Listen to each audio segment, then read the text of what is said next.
अल्हम्दुलिल्लाह अल्हम्दुलिल्लाह व सलामुन अला इबादिहिल्लज़ीना इस्तफ़ा अम्मा बाद। अल्लाह ताला का बहुत बड़ा एहसान है उन लोगों पर जिनको बात समझने का सलीका हासिल हो। ये भी तौफीक खुदा की तरफ से। बाज़ लोग हैं वो बात को समझते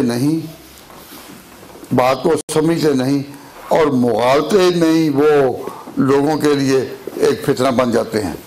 तो अल्लाह ताला ने जिनको समझने का सलीका अता फरमाया हो और दिमाग को सेहत अता फरमाई हो तो सोचें। और मैंने आपके सामने यही बात की कि अल्लाह ताला ने जहाँ भी अपनी तौहीद का ऐलान किया और तो वहाँ मुराद ये होती है कि खुदा ना होने में सारी मखलूक बराबर है।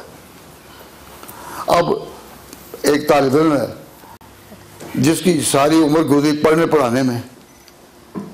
मैं अगर कहता हूँ कि भाई कोई खुदाई ताकत मेरे हाथ में नहीं, तो आप में जो बिल्कुल तालिब इल्म है, नई यूनिवर्सिटी का तालिब इल्म, ये भी अगर मैं कहूँ कि खुदा ना होने में मैं और दोनों बराबर हैं, मैं भी खुदा नहीं ये भी नहीं, तो क्या हमारे अंदर बराबरी हो गई? सिर्फ एक बात में कि खुदा ना होने में बराबर है। तो मौलाना थानवी रहमतुल्लाह अलैह से किसी ने सवाल किया था कि जी आलिमुल गैब का लफ्ज़ उस पर आ सकता है कि जो पूरा गैब ना जाने? पूरा गैब ना जाने क्या उसके लिए आलिमुल गैब का लफ्ज़ आ सकता है? तो फरमाया कि नहीं, आलिमुल गैब का लफ्ज़ उसी के लिए है जिसके इल्म से ज़र्रा भर भी कोई चीज़ गायब ना हो। इन्नल्लाह इंदहु मफ़ातिहुल गैब, गैब की चाबियाँ सब उसी के पास हैं। ला यअलमुहा इल्ला हु व यअलमु मा फिल बर्रि वल बहरि व मा तस्क़ुतु मिन वरक़तिन इल्ला यअलमुहा। एक पत्ता भी किसी दरख़्त से नहीं गिरता मगर खुदा के इल्म में है। वला रत्बिन वला याबिसिन, कोई खुश्क तर चीज़ नहीं मगर अल्लाह के इल्म में पहले से है। तो आलिमुल गैब वही है कि जो सब कुछ जाने। तो उन्होंने कहा कि आलिमुल गैब सिर्फ वही है। उन्होंने कहा कि इस बिना पर कि नहीं हम कहें कि बाज़ गैबों का उनके बाज़ गैब जाने वाले तो सारे ही हैं, किसी का गैब थोड़ा किसी का ज़्यादा। कुरान करीम में इम मिन शैइन इल्ला युसब्बिहु बिहम्दिही, कोई चीज़ ऐसी नहीं मगर खुदा की तस्बीह कर रही है।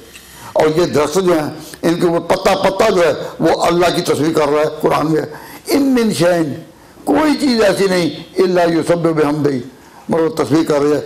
वलाकिन ला तफ़क़हूना तस्बीह, तुम उनकी तस्बीह समझ नहीं पाते। तो हर एक पत्ता ज़र्रा खुदा का जिक्र कर रहा है। तो हम कहते हैं कि जो इतना भी जाने कि खुदा है उसे भी खुदा को मान लिया, और जो दलाइल के साथ भी जाने उसे भी मान लिया। तो खुदा ना होने में सब बराबर हैं। तो मौलाना थानवी पूछे कि आलिमुल गैब का लफ्ज़ आ सकता है? उनका ना, आलिमुल गैब का लफ्ज़ नहीं। अगर इसकी बिना पर आलिमुल गैब वो इतना गैब जानता है, अगर ये दरवाज़ा खोल दो तो हर एक की भी आएगा। वो किसी का गैब थोड़ा किसी का ज़्यादा, लेकिन लफ्ज़ तो सब के लिए आएगा ना। अब इस पर शोर कर दिया वो जी नबी के इल्म को पत्तों के बराबर कर दिया और नबी के इल्म को जानवरों के इल्म को। तौबा तौबा, क्या किसी मुसलमान कलमा पढ़ने वाले तो कर सकते हैं कि नबी के इल्म की मिकदार उनके बराबर करे? लेकिन इस पर एक तूफान बदतमीजी खड़ा कर दिया गया। अब मैं उनको जो उर्दू जानते हैं मुबारकबाद दिया करता हूँ कि तुमने इबारत समझने का सलीका है कि यहाँ इल्म गैब की बहस ही नहीं, इल्म गैब की बहस नहीं है। बहस क्या है कि आलिमुल गैब का लफ्ज़ सिर्फ अल्लाह के लिए या औरों के लिए भी। तो मौलाना ने यह कहा कि अगर तुम बाज़ गैब जानने की बिना पर इस लफ्ज़ का इतलाक़ दूसरों पर जायज़ करोगे तो फिर तो बाज़ तो सबके पास है, किसी का बाज़ थोड़ा हो किसी का ज़्यादा, सबके पास है। इस पर छोड़ गया हो उन सबको बराबर कर दिया। ये गाली दे रहे हैं, ये नबी को गालियाँ दे रहे हैं और इसी पर फिरका बंदी की बुनियाद है। तो इन लोगों के लिए दुआ करें अल्लाह इनको हिदायत दे, ये बुरा ना कहे। क्यों? इसलिए कि आम लोगों के दिमागों में जो जहालत का बीज बोया गया फसल उसी पर कटेगी। जो बोया जाता है काटा वही जाता है। तो इसमें इनके खिलाफ जज्बा ना हो, हमारा कोई झगड़ा नहीं, सिर्फ इल्म और जहालत का झगड़ा है। जाहिलों के सुपुर्द की जाए दीन की लगाम और उलमा की इबारात, तो फिर रिजल्ट और है, और इल्म होता और है। तो उनके लिए भी दुआ चाहिए। हमने कभी भी किसी के खिलाफ तफरीक की बात या नफरत की बात नहीं फैलाई। क्यों? हैं अपने, हैं अपने ही। अगर जहालत में उनको कोई गैर इस्तेमाल करता है तो क्या ये इस्लाम में कैरिम में फ़र्ज नहीं कि इल्म की रोशनी मुहैया करे? अंधेरा दूर होने का यही तरीका है कि रोशनी लाओ। अंधेरे को निकालने के लिए लाठियाँ काम नहीं करती। अब अगर रात का वक्त हो और अंधेरा ही हो तो कहें भाई लाठियों से अंधेरा निकाल दो, तो लाठियों से निकलेगा ना, ये इल्म से निकलेगा। तो मैंने आपके सामने बात की कि नबी पाक सल्लल्लाहु अलैहि वसल्लम को इस अंदाज में कहा गया कि आप नहीं छोड़ेगा दीन की किसी बात को। लाल्ला का तारिकुम बाद मायूहा, क्या हो सकता है कि आप छोड़ दें, यानी नहीं छोड़ेंगे। तो हजूर ने दीन का कोई गोशा काफिरों की खातिर छुपाया नहीं, छुपाया नहीं। ये कुरान में है, कोई पहलू छुपा नहीं। अब इस पर आपने अगर कोई सवाल करना हो तो ये क्योंकि किस्सा दूसरी है, तो अगर किसी ने इस पर सवाल करना हो तो सवाल करें, और लेकिन सवाल हो वाज़े, सवाल हो वाज़े जो समझ में आए। यस साहब, ये जो आपने बात कही अभी कि हजूर सल्लल्लाहु अलैहि वसल्लम के अल्लाह ताला कोई छोड़ा नहीं उन्होंने अहकाम अल्लाह ताला का।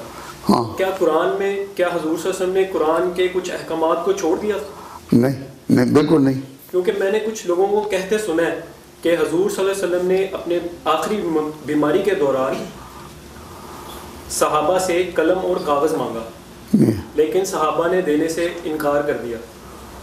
तो इसका मतलब है कि हजूर सल्लल्लाहु अलैहि वसल्लम लोगों तक वो पैगाम ना पहुंचा सके, अल्लाह की तरफ से था। इन्होंने सवाल किया है कि कुरान की ज़ाहिर से पता चलता है कि आपने दीन का हिस्सा, वही का कोई हिस्सा छुपाया नहीं। खुदा ने जो कुछ कहा आपने वो बता दिया, आपने कोई भी चीज़ छुपाई नहीं। अल्लाह ताला ने ये कहा बल्ले मा उन्ज़िला इलैका मिन रब्बिक, कि जो कुछ भी तुम्हें खुदा की तरफ से आया बयान करो, बल्ले पहुँचा दो। तो हजूर ने पहुँचा दिया। और आपने अफात के मैदान में जहाँ लाख के पाक इंसानों का इज्तिमा था, कहा कि मैंने जो दीन की अमानत खुदा ने मुझे दी थी, मैंने बलग तो वह अद्दई तो वह नसा तो मैंने पहुँचा दी, पहुँचा दी, पहुँचा दी। सारे हाज़रीन ने हाथ थोड़ा उंगली के साथ कहा कि आपने पहुँचा दी। तो हजूर ने उंगली मुबारक उठाई, कहा अल्लाह मशहद, ऐ अल्लाह तू गवाह है, मैं पहुँचा चुका। तो हमें अकीदा रखना है कि हजूर ने कोई बात छुपाई नहीं। अब इस पर लोगों ने एक बात को मिस इंटरप्रेट किया, क्या कि हुजूर ने आखिरी वक्त में सहाबा से कागज़ और कलम मांगा कि मैं तुम्हें कुछ लिख दूं, तुम्हें कुछ लिख दूं, तुम इसके बाद गुमराह नहीं होगे। तो ये बात बड़ी मुश्किल, लेकिन आप, मैं इस बात का इस वक्त बहस नहीं कर रहा, इस वक्त ना हमारे इस वक्त ये मौजूद है, लेकिन चूँकि इन्होंने सवाल कर दिया है इसे बात समझाता हूँ कि आपने अगर ये कहा कि लाओ मैं कुछ लिख दूँ, लेकिन उनको ना कागज़ दिया गया ना कलम दिया गया और आप बीमारी में वो लिखा ना सके, इस पर आप ज़रा सोचें कि अगर ये ना लिखा सके, अगर आप वाकई ना लगा सके तो दीन का कुछ हिस्सा तो मख्फी रह गया ना, कि नहीं रहा। जो आपने कहना था वो कह ना सके, तो इसका हासिल कंक्लूजन क्या होता है? इसका कंक्लूजन तो यही होगा ना कि कुछ हिस्सा दीन का आप लिखा ना सके। अब दयानत है, दयानत इल्म के साथ हम वफा करना चाहते हैं। इल्मी तौर पर इसका हासिल यही है कि ना लिखा सके, और कुरान कहता है कि पैगंबर ने दीन की कोई बात छुपाई नहीं। अरफात का इज्तिमा कहता है कि पैगंबर ने कोई छुपाई नहीं। कुरान की आयतें पुकार पुकार कर कहती हैं बल्लिग मा उन्ज़िला इलैका, और रसूल अकरम सल्लल्लाहु अलैहि वसल्लम ने फरमाया कि जो दीन आप पेश कर रहे थे, फरमाया जो हाज़रीन है फल ये बल्लिग शाहिद व गायब, कि जो मौजूद है, जो शायद यहाँ मौजूद है वो गायब को पहुँचा दे। तो तो मेरे दीन की बात सब पहुंचा दो। तो हुजूर ने सारा दीन पहुंचाया। ये कुरान की आवाज़ और ये जो वाक़या मैंने बयान किया, इससे शक पड़ता है कि कुछ नहीं पहुंचाया। तो मैं आपसे पूछता हूँ कि जब कुरान और किसी वाक़या में कोई कंट्राडिक्शन महसूस हो, if you feel any contradiction and any opposition in some principles of the Quran or in some verses of the Quran, and there is an event which opposes that and contradicts that, तो उस वक्त इल्म का तकाजा क्या होगा? हम इल्मी बारीकी में जाकर उसकी बात भी कह सकते हैं अल्हम्दुलिल्लाह। और अल्लाह ताला वक़्त की तौफीक दे तो मैं कहूँगा, वक़्त आया तो कहूँगा। लेकिन अभी मैं आपसे पूछता हूँ, आप खुद सोचें कि अगर कोई वाक़या ऐसा हो कि हुजूर कोई दीन की बात करना चाहते और पहुँचा ना सके, तो फिर कुरान की सारी बातें गलत हो जाती हैं या नहीं? नहीं होती? फिर तो कुरान इतनी भी दलालतें हैं कि इस पैगम्बर ने दीन पहुँचाया, वो सारी भी गलत हो जाती हैं। अब आपको इतनी अकल समझ होनी चाहिए ना कि कुरान जो मुतवातिर है और rightly traced back to the Prophet sallallahu alaihi wasallam, and this is the same Quran which was revealed to him without any omission or without any addition. अब कुरान पर जो आपका ईमान है वो तो उसमें से कोई चीज भी हम छोड़ नहीं सकते। एक मकाम पर भी हम कह दें कि दीन हुजूर ने पूरा नहीं, तो फिर सारा कुरान गलत है। तो ऐसा कहने की कोई जरूरत करेगा? तो लाजमी तौर पर जो वाक़या होगा तावील उसमें की जाएगी, तशरीह उसमें की जाएगी, कुरान में नहीं की जाएगी। कुरान की रूह से पैगंबर ने पूरा दीन पहुंचा दिया। तो ये जो वाक़या इसको कहते हैं वाक़या किरतास। आपने भी सहाबा पर तनकीद करने वालों और उनको गुमराह करार देने वालों से ये बात बारह सुनी होगी कि पैगंबर को आखिरी वक्त में कलम नहीं दिया गया, कागज नहीं दिया, कई सबक सुनी है या नहीं? तो अगर ये बात है तो फिर कुरान किधर गया? कुरान की जो तरजीह होगी ना, कुरान कहते हैं पैगंबर ने पूरा दीन पहुंचाया, कुरान कहते हैं पूरा दीन पैगंबर ने पहुंचाया, और ये वाक़या कहता है कि नहीं पहुंचाया। अब ताबीर किधर की जाएगी, कुरान में या वाक़या की तशरीह की जाएगी? अगर आप चाहते हैं कि हदीस किरतास का आपको पता चले तो मैं तो बयान के लिए तैयार हूँ, लेकिन पूरा नहीं। मैं आज सिर्फ आध घंटा बयान करूँगा, और किसी वक्त अगर इन बातों पर मैदान में बात करने की नौबत आए लोगों के सामने, तो हम अमन और चैन से इल्म की रोशनी फैलाना चाहते हैं, तसादुम नहीं करना चाहते, और मैं फिर भी इसके लिए तैयार हूँ।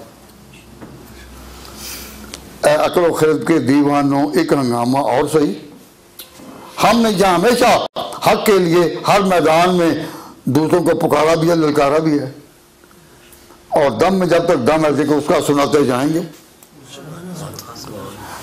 अब मैं सिर्फ यही इल्तिमास करता हूँ कि कुरान हक है, सच्ची किताब है, खुदा की वही है, और हजूर पैगंबर बड़ हक हैं, खातमुन नबीयीन है। अब अगर आप कहें तो वाक़या का मैं आगाज़ कर दूँ, फिर आध घंटे तक किसी ने उठना नहीं। भाई इतना तो हमें लैटिट्यूड दो ना। सल्लल्लाहु अलैहि वसल्लम। मेरा तो दिल चाहता था कि मैं इस वक्त मकाम रिसालत कुरान की रूह से बयान करूँ, हुजूर का मकाम क्या और उसका कंक्लूजन क्या था कि हुजूर ज़िंदगी में कामयाब गए, नाकाम नहीं। हुजूर की पूरी सीरत, हुजूर की पूरी ज़िंदगी, इस पर हमने 12 बहसें की, तबलीग भी की, सीरत पर तकरीरें भी की।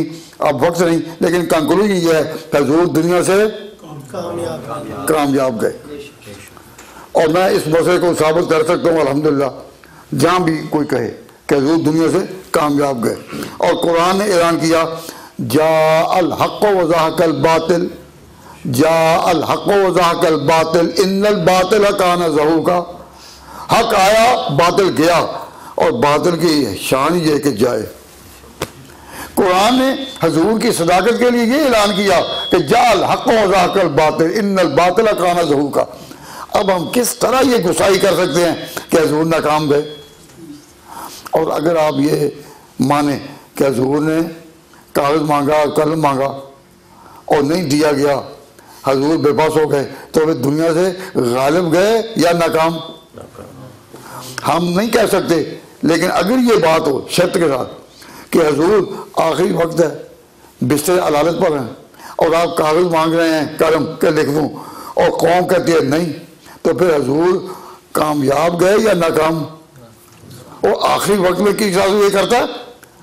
आपका भी कोई बाप दादा रुखसत होने लगे तो आखिरी वक्त में आप भी अपने इस खूनी रिश्ते का लिहाज करते हैं। तो जिसका ईमान के साथ रिश्ता हो, जिसकी ज़मीन आसमान की गवाहियाँ जिसके हक में हो, क्या वो दुनिया में ऐसा हो कि वो कहे कि लाओ और कोई ना लाए? अकल मानती आपकी? तो ये कहना कि ये रिवायत है, तो मैं कहा करता हूँ कि जो लोग हर मौके पर रावी कहता है और ये सोचते ही नहीं कि कुरान क्या कहता है, कहते रावी कहता है। एक किस्सा मुझे छोटा सा याद आया कि एक मौलवी साहब कहीं तकरीर के लिए गए, पीछे से किसी ने गलत प्रोपेगेंडा किया कि मौलवी साहब मर गए हैं। लोग भी तो ऐसे मौके की तलाश करते हैं ना कि किसी न किसी मौलवी के बारे में ये खबर तो आए, जो चाहते थे ना कि सारे जाएं, लेकिन फिर जब कोई जाता है फिर बड़ी खुशी तो वही गया। तो किसी ने प्रोपेगेंडा कर दिया कि मुझे बहुत हो गए, और जो घर में खबर पहुंची तो उनकी जो बीवी थी उस बेचारे रोना शुरू कर दिया और बार बार हाय मैं बेवा हो गई, मैं बेवा हो गई। तो वो जो रोने में तो सच्ची थी ना, खबर जब पहुंचे तो रोने में तो सच्ची थी, क्या मैं बेवा हो गई। जोर का वक्त हुआ तो मौलवी साहब स्टेशन पर जब उतरे तो किसी ने कह दिया कि आपके घर से तो रोने की आवाज़ आई, आपकी बीवी रो रही है, बीवी रो रही है। वो क्यों क्यों क्या हुआ? अगर वो आवाज़ आती थी वो कह रही है कि मैं बेवा हो गई हूँ। तो मौलवी साहब को बीवी की मोहब्बत याद आ गई, उन्होंने स्टेशन पर रोना शुरू कर दिया। अरे वो तो घर में रो रही थी, ये स्टेशन पर रो रहे हैं। सारी उम्र की रफाकत बीवी की याद आई कि सारी उम्र की रफीक थी और वो रो रही है। तो किसी ने पूछा कि मौलवी साहब आप क्यों रो रहे हैं? अब बीवी बेवा हो गई कि मेरी बीवी जो है वो बेवा हो गई है। तो किसी का अल्लाह के बंदो तू तंदुरुस्त है और अभी तू चलता फिरता है, अपने पाँव पर चल रहा है, क्योंकि लोगों ने उठाया उन्हें, तो तेरी बीवी कैसे बेवा हो गई? तो कहता है ये तो मुझे भी पता है कि मैं जिंदा हूँ, लेकिन जिसने मुझे बताया रावी बड़ा मौत पर था। बोला ऐसा रावी था जिसने कभी झूठ नहीं बोला, उसने मुझे बताया कि तेरी बीवी कह रही मैं बेवा हो गई, तो रावी ये कहता है। उससे पूछा कि अल्लाह के बंदे तू खुद सोच कि तू जिंदा है या नहीं? हाँ मैं जिंदा, लेकिन ये जो बात है कि मैं जिंदा हूँ, ये सोच है मेरी, और मैं घर जाऊँ तो मैं बताऊँगा भी कि मैं जिंदा हूँ, लेकिन इसका नाम है फिका, गौर करना। और वो रावी है, रावी की बात, रावी बड़ा सच्चा है, तो मैं रावी के मुकाबले में फिका की बात क्यों मानूं? मैंने हमेशा काम ये किया कि फिका कोई खुद सोचना, अकल से काम लेना, दाने ये कोई चीज़ नहीं, बस रावी जो कहता है। तो मैं लाहौर में अक्सर कहा करता हूँ, जिन्होंने रावी के किनारे झोंपड़ियाँ डाली उनको अमन कभी नसीब नहीं हुआ। रावी जब तुगयानी पर आता है बड़ों बड़ों को बहा ले जाता है। ए लबे रावी बता उन रफ्तगां का माजरा का, तुझ पे जिनका राज था अंजाम उनका क्या हुआ। हम अपने अवाम को, अपने भाइयों को, अजीजों को यही कहते हैं कि ये क्या रावी कहता है, ये होश से कहो। किसके मुकाबले में कह रहे हो? रावी कहता है कुरान के मुकाबले। रावी कुरान अल्लाह की सच्ची किताब और हजूर अल्लाह के सच्चे आफ्ताब, सच्चे पैगंबर, इनकी तरफ कोई गलती हम नसीब मंसूर। रावी गलत हो सकता है कि नहीं हो सकता? भाई रावी, वो जो रावी था कहता है आपकी बीवी रो रही है, जिसने बड़े मियाँ को भी रोला दिया, तो वो रावी झूठा है या सच्चा? वो नीयतन बुरा नहीं, उसे तो इतनी बात कही थी ना कि वो रो रही है। ये तो मौलवी साहब का काम था ना सोचना। वो कहते नहीं ये फिक्र की बात कि मैं सोचूं, हमने सब नहीं आना। तो हम कहते हैं कोई चलो छोड़ो। अब एक सवाल है भाई, मेरी सारी बातें आप सुन रहे हैं ना, समझ आ रही ना, या खुश हो रहे हो कि 8 घंटा पूरा हो रहा है कि नहीं? तो मैं जो बात कहता हूँ उसकी तरफ तवज्जो करो। जब कोई सफ़र आखिर में जा रहा है तो सबसे ज़्यादा जिम्मेदारी उसकी किन पर होती है? कहो रिश्तेदारों पर। किन पर होती है? अजीज़ों पर, अज़ीज़ों कारब पर। भाई कोई शख्स जा रहा हो, खा वो बादशाह भी हो, खा वो मलका भी हो, सब, लेकिन जब जा ही रहा हो कोई सफ़र पर, सफ़र आखिरत पर, तो ध्यान रखना और उसकी बात पूरी करनी, उसको संभालना किसका काम होता है? मैंने जब भी ये मसला पूछा ना इस मुल्क में कि किसका ज़िम्मा होता है, तो लोगों नौजवानों ने कभी खुल कर नहीं कहा कि अजीज़ों का। क्यों? आज आवाज़ चली है कि माँ बाप जब बूढ़े हो जाएं तो कैसे जिम्मेदारी गई। हमारी बात यह है कि नहीं, जिम्मेदारी अपनी है, जिम्मेदारी से निकलते नहीं। तो नई नस्ल से जिम्मेदारी फारिग हो रही है ना, तो वो बोलते नहीं। अपने मुल्क में जब कही जाए किसकी जिम्मेदारी, सब कहेंगे जी अपने अजीज़ों की, शेख ख़ैशो कारब की, बेटों की, बेटियों की, पोतों की, पोती किन की निकाल। तो हजूर जब आखिरी वक्त है तो उम्मत तो आपकी सारी है, लेकिन जब आप कागज़ मांग रहे हैं तो ये कागज़ आप उस वक्त देना किन के ज़िम्मे था? ख़ैशो कारब की है। तो आपके सबसे अजीज़ बेटा नहीं दामाद हैं। कौन? हज़रत अली। हज़रत अली दामाद हैं। तो वो कहाँ से? वहीं से। तो कलम दुआत को जब उन्होंने कागज मांगा तो किससे मांगा? भाई मैं बता तो दूंगा, लेकिन हाथ उठा कर वादा करो कि ये बात आपने याद रखनी है और कम अज कम 10 जगह पहुंचानी है। 10 जगह, खा अपने दोस्तों में, खा हमसायों में, खा बेटियों में, नहीं तो घर वालों अगर सुन लें। आजकल तो सुनती नहीं ना, लेकिन अगर सुन लें तो उनको पहुंचानी है। क्या? बड़ी जिम्मेदारी से कहता हूँ, आपने कागज मांगा था हजरत अली से। हजरत अली खुद कहते हैं अमरनी नबियो, मुझे हुक्म दिया हजूर ने, अन आती है तबक़िन, कि मैं आपके सामने कागज पेश करूँ, मुझे दिया था हजूर। और कायदा रिवाज का भी यही है कि जिम्मेदार कौन होते हैं? घर वाले। इत्तेफाक भी ऐसा ही है कि हजरत अली की तरफ से ये फ़राइज़ जो है ना सेक्रेटरी के, वो हजरत अली ही अंजाम देते थे और रिश्तेदारी में भी यही करीब थे। तो आप खुद कहते हैं अमरनी नबी सल्लल्लाहु अलैहि वसल्लम, मुझे हजूर ने हुक्म दिया अन आती है तबक़िन, कि मैं उनके पास कोई तख्ती लाऊं, कोई तबक लाऊं, कोई कागज़ लाऊं, यक वो आप लिख दें उस पर कुछ नसीहत। तो फिर हज़रत अली से पूछा, फिर लाए क्यों नहीं? फिर लाए क्यों नहीं?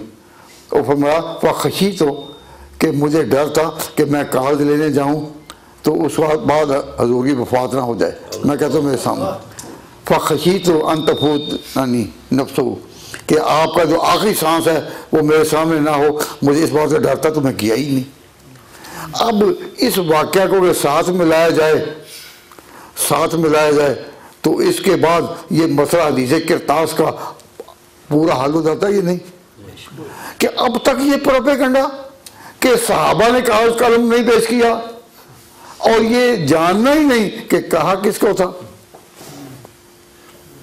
मालूम करने की जरूरत ही नहीं। इन्ना लिल्लाहि व इन्ना इलैहि राजिऊन। सबके बारे में सहाबा बढ़ गए कि जी ये कलम दुआत नहीं लाए, सारे ऐसे थे, ऐसे सारे ऐसे थे। अब पूरी की पूरी उम्मत को फांसी लगा देना कि सब गुमराह हो गए, नबी का रास्ता छोड़ दिया और फितने का दरवाजा खुल गया, मुस्तकिल फिरका कायम हो गया इसी पर। ये कौम पर, हजूर की उम्मत पर कितना जुल्म दिया। कभी ऐसा जुल्म भी है सुना कि दे फांसी लोगों को बेगुनाह, जिसे देखा हाकिम वक्त ने कहा यह तो लायकेदार है। गई यक बयक जो हवा पलट गई, दिल को मेरे करार है, मैं हाल दिल करूं क्या बयां के गम से सीना फिकार है। मैं कहता हूं कि लोग इसको सोचते ही नहीं कि कलम दुआ अगर मेरी साहबा नहीं लाए और खास और हज़रत उमर नहीं लाए, भाई उनके जिम्मे क्यों लगाते हो? अगर को सबके सामने पेश किया तो उसूली तौर पर जिम्मेदारी हज़रत अली की थी, और हज़रत अली खुद कहते हैं कि मुझे कहा था और मैं इसलिए नहीं लाया। अब आगे सुनो, मेरी बात समझ आ गई कि नहीं? सही समझ आ गई ना? अब आगे भी ये बात सुनो भाई, किसी ने नमाज अगर नहीं पढ़ी तो वो नमाज पढ़ ले। अगर नमाज तकरीर की वजह छोड़ी है, कोई आया नया और नमाज नहीं पढ़ी तो वो नमाज पढ़ ले। जो बात छोड़ी हुई है अगर ज़रूरी हो तो फिर दोबारा होती है या नहीं?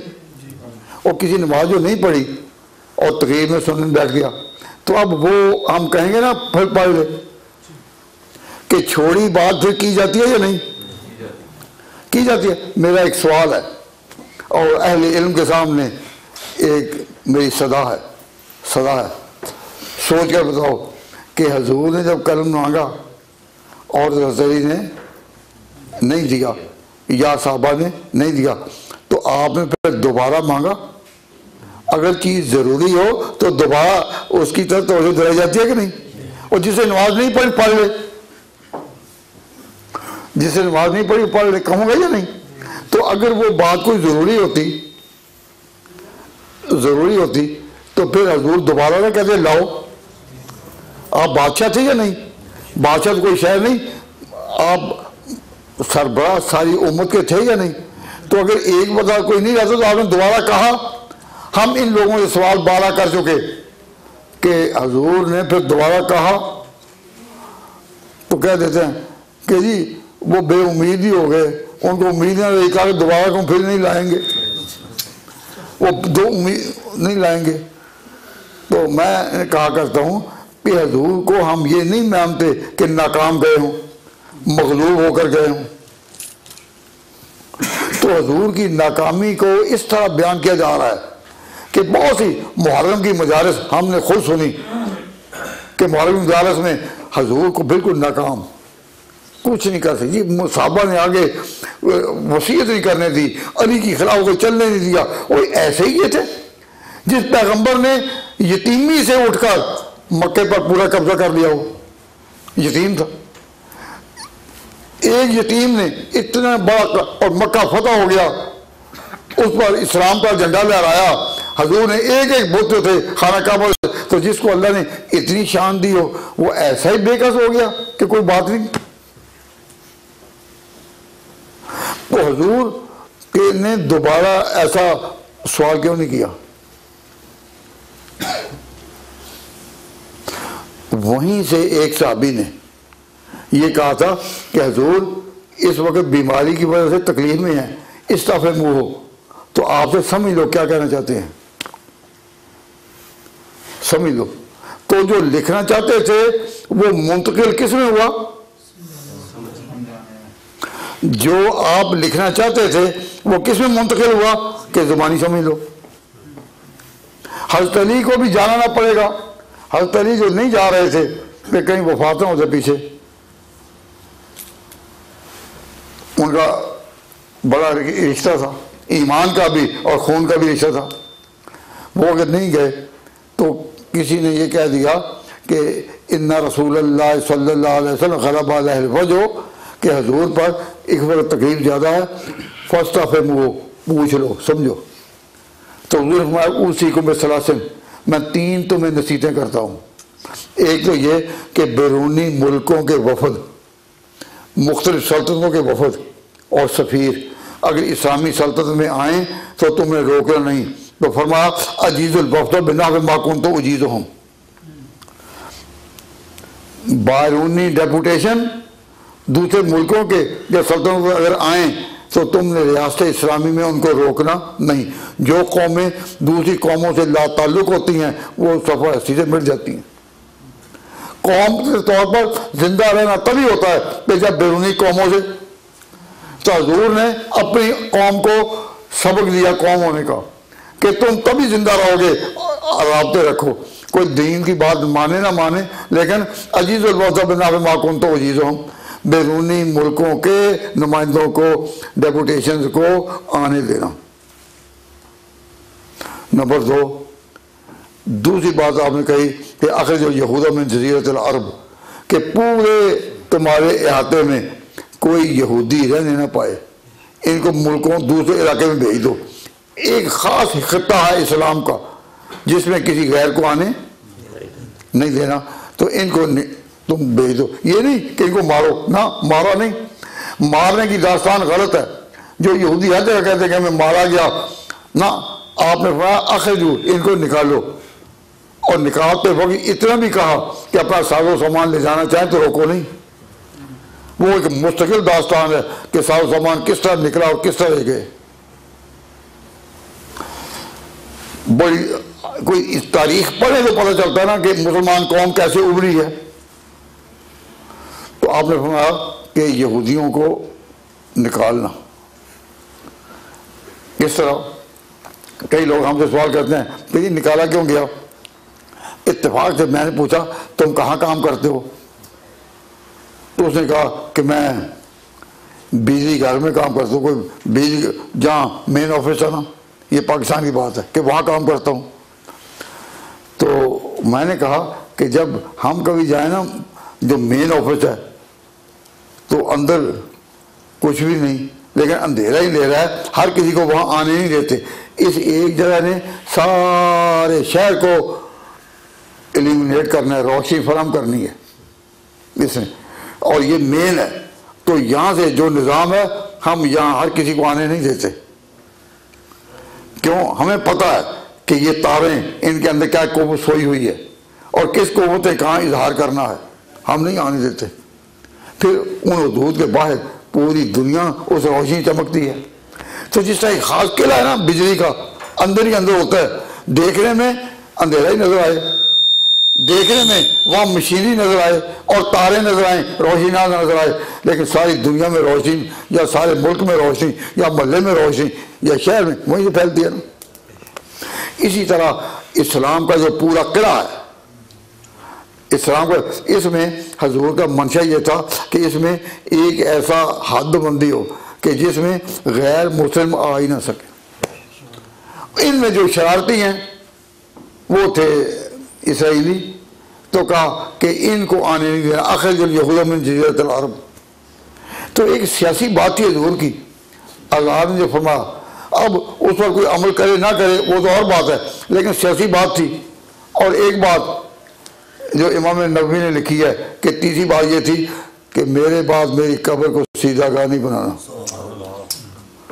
यानी तौहीद का झंडा गिरने ना पाए, बस मेरे बाद मेरी कब्र को सीधा गाह नहीं बना। और अल्लाह की शान देखिए कि मुसलमानों के जितने बुजुर्ग गुजरे हैं सबसे बड़ा कौन है? हजूर। तो अब छोटे छोटे बुजुर्गों के, हाँ छोटे छोटे बुजुर्गों की कब्रों पर तो सीधे हो रहे हैं, सीधे हो रहे हैं, लेकिन खातमुल अंबिया की कब्र को अल्लाह ने महफूज रखा है। तो अल्लाह ने हजूर को ये शान अता फरमाई कि आपके ऊपर वो शिरक की कोई साया नहीं, शिरक का कोई आलाइश नहीं है। तो ये हजूर की एक अपनी शान है निराली कि छोटे छोटा जो ना वली बना हुआ हो, तो लोग कहते हैं कि जी ये वली हैं, ये फलां हैं, फलां हैं। उनके पास वो जो बे औलाद हैं औलाद मांगने जाते हैं, वो देते हैं या नहीं ये इस वक्त मौजूद नहीं।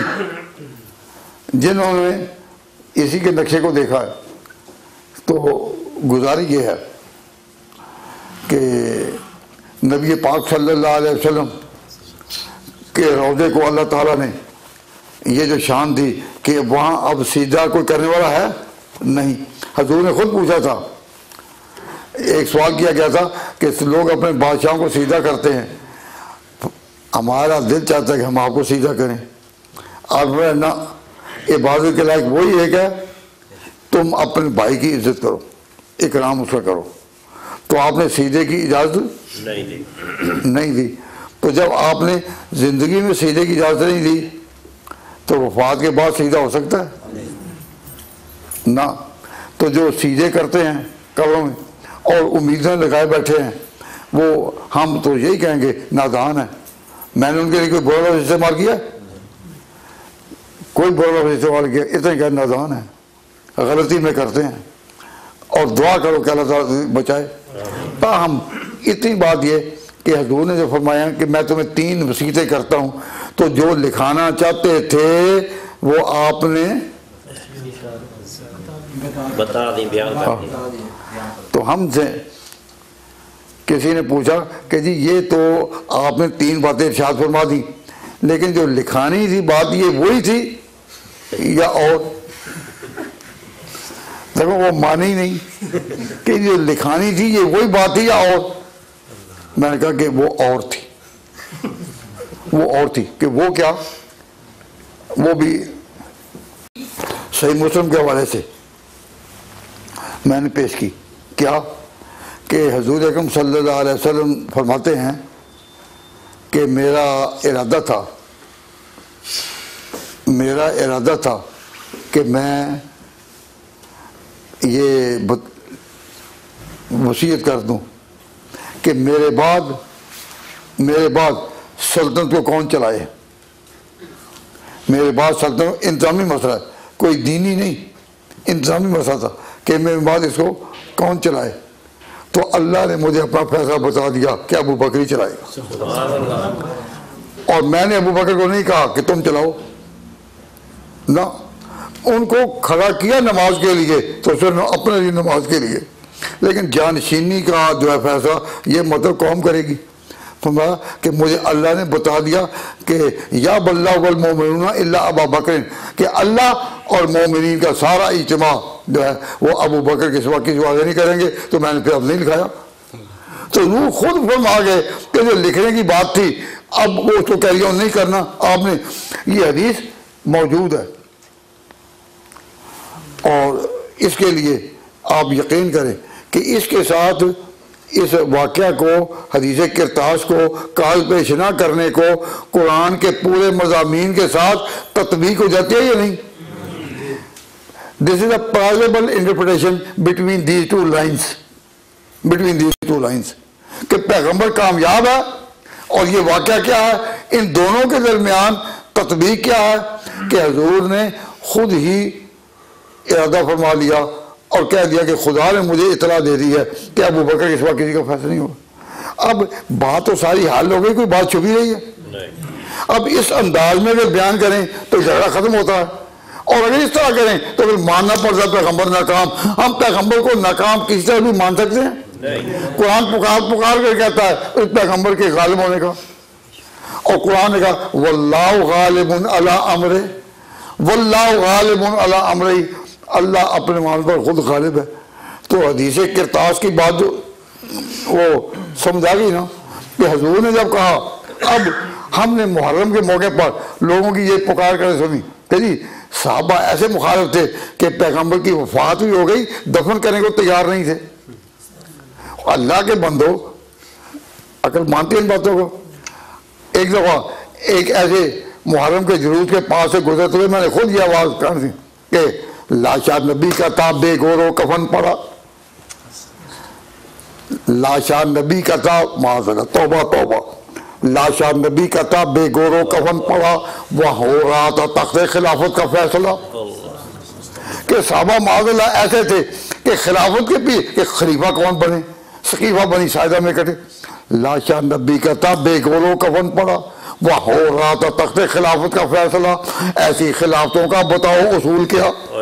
और बात नारे लगा रहे थे जिनके दिल भी उसी रंग के थे जिस तरह उनके लिबास थे। हम इस पर जरा हम नहीं करते कि इसका पस मंजर क्या, लेकिन नबी के बारे में ये कहना कि इतना बेबस होकर गया, और ये तो इन बातों में हम पढ़े तो हर बात की तहकीक करेंगे या कुछ बातें हैं जिनकी तहकीक नहीं होती। ये जो बुनियादी चीज़ें हैं उनकी तहकीक नहीं होती। वो एक मौलवी साहब ने कहा था कि हर चीज़ की तहकीक करो, और लोग उनके सुनने वाले थे वो बड़े मोतकद हुए, उनका हर चीज़ की तहकीक करो। उस लड़कों को, नौजवानों को जहन आ गया हर चीज़। तो जाकर एक लड़का माँ से कहता है कि अम्मा तेरा निकाह मेरे बाप से सही हुआ था या नहीं, सही हुआ था या नहीं। तो माँ जरा समझदार थी, उसे कहा कि अपने बेटों से पूछो, उसके बेटे पोते जवान थे, बड़े पोते जवान हो चुके हैं और ये माँ के निकाह की तहकीक कर रहा है। तो तहकीक करनी चाहिए नहीं, हर चीज़ की तहकीक जो करो, ये जो आवाज़ आई हर चीज़ की तहकीक करो। तो बाद ऐसे मामलात हैं जहाँ तहकीक के दर पर नहीं होना चाहिए। उसकी शादी हुई, साल गुजर गए और जो औलाद हुई वो आगे उनको भी शादी हो गई उनके, और ये अभी तहकीक कर रहा है। नहीं, मौलवी साहब ने कहा हर चीज़ तहकीक करो, किसी के पीछे न चलो। तो बात यह है, नहर जाए मरकब तमा ताख्तन, इमाम सादी ने कहा नहर जाए मरकब तमा ताख्तन, हर जगह अकड़ कर नहीं चलना, हम ये तहकीक करेंगे, हम ये तहकीक करेंगे कि जहाँ से बर्बाद अंदाख्तन कि ज़िंदगी में ऐसे मरले भी आते हैं कि जहाँ बाजुओं को नीचे करके चलना पड़ता है। ये जो हमारे यूनिवर्सिटियों में स्टूडेंट होते हैं ना, ख़ास तौर पर अरिथमेटिक के हिसाब के, इनको पहले से मैट्रिक में भी सिखाया होता है कि फार्मूले, कि ये तो फार्मूले जिन्होंने तय किए उन्होंने तो बड़ी मेहनत के बाद किए, बड़े तजर्बे बाद किए, इनको बने बनाए दे दिए। तो ये फार्मूलों को इस्तेमाल करते सवाल नहीं। अब सारा दारो मदार मैथमेटिक्स का, एस्थमेटिक का सारा इसी पर है कि फार्मूले चलते हैं और यूं सवाल होते हैं। तो कोई फार्मूलों के बारे में कभी बहस की कि ठीक है या नहीं, नहीं। तो जिस फार्मूले पहले देते हैं, पहले देते हैं और हम कहते हैं कि ये ठीक है। इस तरह हम कहते हैं कि दीन का प्लेटफार्म शरीयत पहले से तय है और इसमें शक ना करो, इसमें शक ना करो, यही ना करो कि नमाज पढ़ने लगे, जी कौन सी नमाज है, और जी पाँचवीं नमाज है, नमाज वाकई 5 है या नहीं, और तहकीक करोगे या पढ़ोगे, बस आप नमाज पढ़ो, नमाज पढ़ो, इसमें ना जाओ कि 5 फर्ज हैं या नहीं। और कोई हद होनी चाहिए इंसान की प्लेटफार्म पर जमे से। हमें हजूर से इस दौर तक आए कितने साल हो गए, तकरीबन 1500 साल। तो 1500 साल में अब तक हमारा प्लेटफार्म ही समझ में नहीं आया और शरीयत ही समझ में नहीं आई। शरीयत तयशुदा है, बस अमल की कमजोरी हमारी, अमल करो। लोग शरीयत को नहीं समझे, इसकी दावत दो, लेकिन शरीयत को तय नए सिरे से ना करो। तो मैंने भाई इसके बारे में कोई सवाल हो तो मैं जवाब देने को तैयार हूँ, कोई और बात रह गई हो इसमें, लेकिन और कोई नहीं छेड़ी बात। जो सवाल था वो मैंने उसका जवाब दे दिया कि हजूर ने 3 वसीयतें वैसे भी कर दी और इसके बारे में खबर भी दे दी। तो ये जो बातें मैंने कही है ना, बाद लोगों के जहन में ये बात आ रही है कि जी हमें भूल जाएंगी, हमें ये बातें भूल जाएंगी। तो मैं एक बात कहता हूँ कि अल्हम्दुलिल्लाह मैं इस दफ़ा जो पाकिस्तान में रहा तो अल्लाह ताला ने मुझे तौफीक दी कि इस किस्म के सवालात जो सहाबा के इन उमूर के गिर्द घूमते हैं, मैंने उस पर एक किताब लिखी। उस किताब का तारुफ तो मैं इस वक्त नहीं कराता, क्योंकि आज मुझे बहुत दोस्तों ने कहा कि आपने जो ये अजीम खिदमत की है, हम इसकी तकरीर रूनुमाई चाहते हैं कि किताब से चेहरा उठाया जाए, पर्दा उठाया जाए और उसका तारुफ कराया जाए। तो हम इस किताब की तकरीर रूनुमाई जो है वो लंदन में करेंगे। तो किताब के तो मेरे पास इस वक्त भी 10-15 नुस्खे थे, लेकिन मैं जानकर यहाँ लाया नहीं। मैं कहता हूँ कि जब इनको ज़रूरत होगी तो प्यास और बढ़ेगी, और दुआ करें कि आइंदा और किताबें हमें वो मिल जाएं, ताकि इतने मजमू में मैं ऐलान कर देता तो 15-20 किताबें काफ़ी नहीं थी। लेकिन आपका भी एक बात पर अकीदा दुरुस्त होना चाहिए। आपने सारी बातें मेरी सुनी और हमदर तायद की, लेकिन एक बात में मुझे आपको कहना पड़ा, एक अकीदा आपका गलत है। वो क्या कि पढ़ना नहीं, बस सुनना है। जब तक ये सुनेंगे कहें वाह वाह वाह वाह, बड़ा तसल्ली हो गई, तो और पढ़ना नहीं। तो जब तक आप पढ़ेंगे नहीं, उस वक्त तक ऐसी हवाएं जब चलेंगी तो आपका दिल जो है वो परेशान होगा, कहें ये क्या बात कर रहे हैं। उम्र आयशा के खिलाफ बात कर रहे हैं, हज़रत अबू बकर के खिलाफ कर रहे हैं। तो एक हम औलिया अल्लाह को मानने वाले हैं, हमारा मकसद जो है औलिया अल्लाह को मानना है, औलिया अल्लाह को। और वो किस तरह, अगर कभी इस्लाम के मकाम विलायत क्या है, ख़त्म नबूवत का मकाम विलायत क्या है, तो इस वक्त मैं पाकिस्तान से आया तो मेरे दिल ने चाहा कि ख़त्म नबूवत तो हमें तकरीरें की, तो हजूर से नबूवत का दरवाज़ा बंद हुआ लेकिन विलायत का दरवाज़ा खुला, तो मैं इस पर तकरीर करूँ। तो फिर मैंने मकाम विलायत पर औलिया का मकाम क्या है, तो अल्हम्दुलिल्लाह वो इतनी तकरीर कामयाब हुई कि मेरा दिल चाहता था कि किसी वक्त मैं मानचेस्टर में भी करूं। लेकिन एक बात से मुझे आपसे इत्तेफाक नहीं, आपने ये जो अकीदा बना लिया ना कि पढ़ना जो है वो जायज़ नहीं मकरूह है, ये अकीदा बिल्कुल गलत है। ये नहीं मेरी बात मानते तो मुफ्ती साहब फतवा दे रही, फतवा ये देंगे, मैं फतवा नहीं देता। हाँ, मैं फतवा नहीं देता, इसलिए कि हमारे इस मुल्क में कई लोग नए नए आ गए।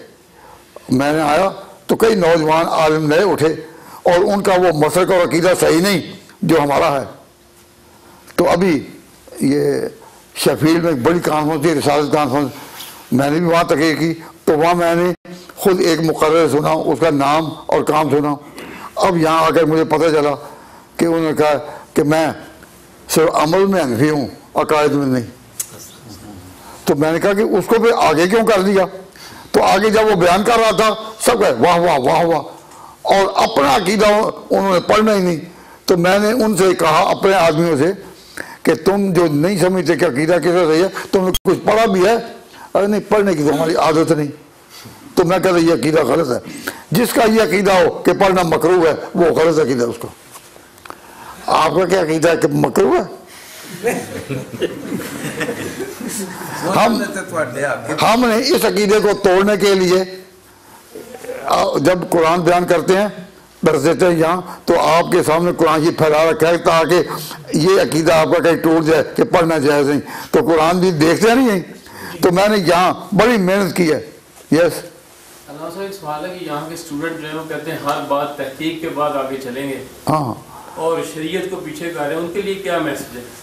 बस उनके ये देखो ना कि वो कहते हैं जी नौजवान जो है ना वो कहते हैं कि हम जो, हाँ जी, ये रोशन ख्याली से चलें, रोशन ख्याली से चलें।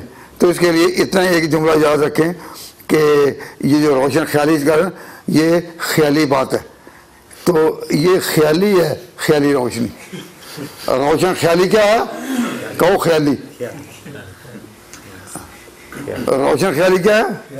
ख्याली। तो ये ख्याली रोशन ख्याली है, हकीकी रोशन ख्याली नहीं।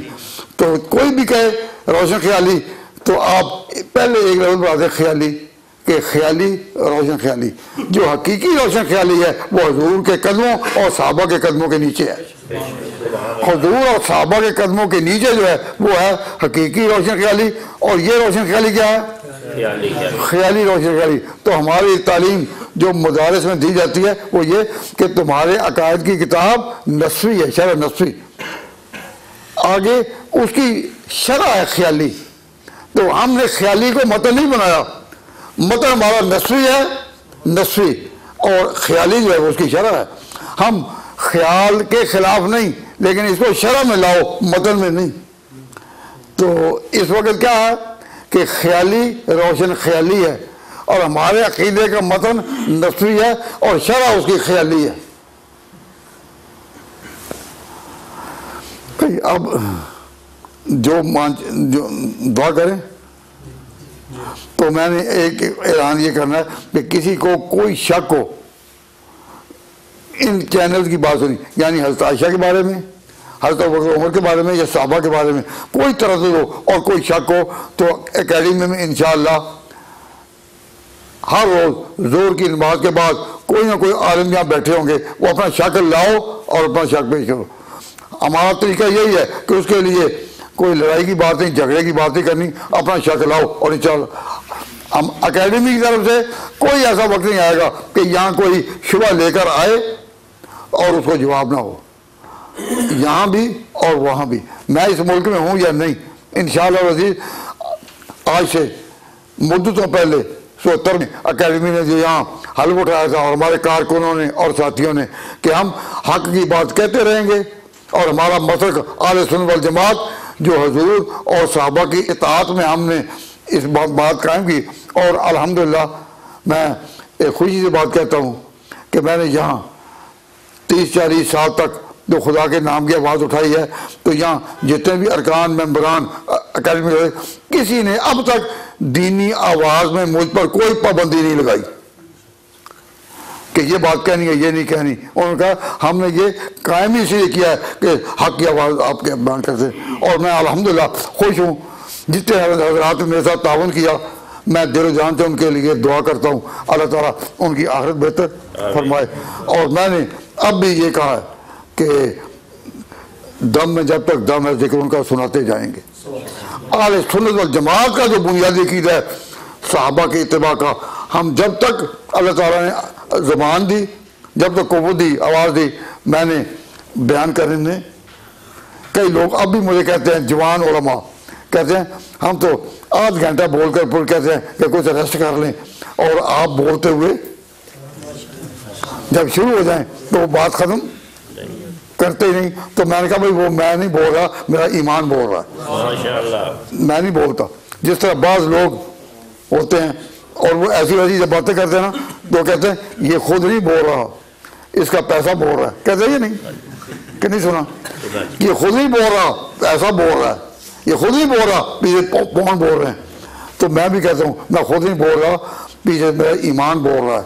और जब उसका जोश आता है तो फिर मेरे लिए ये घंटे मिनट कोई चीज़ नहीं। अगर आध घंटे से ज़्यादा वक्त हो गया हो तो मैं आपसे माफ़ी चाहता हूँ। भाई तुमने जो सवाल किए कोई बाकी है, तुमने जो सवाल किए कोई बाकी है, और किसी ने कोई सवाल करना हो तो अब मैं जा रहा हूँ जामिया में नमाज के बाद, तो मेरे साथ चले। जब तक तसल्ली नहीं करूँगा 2 घंटे वहाँ में तकरीर कर दूँगा।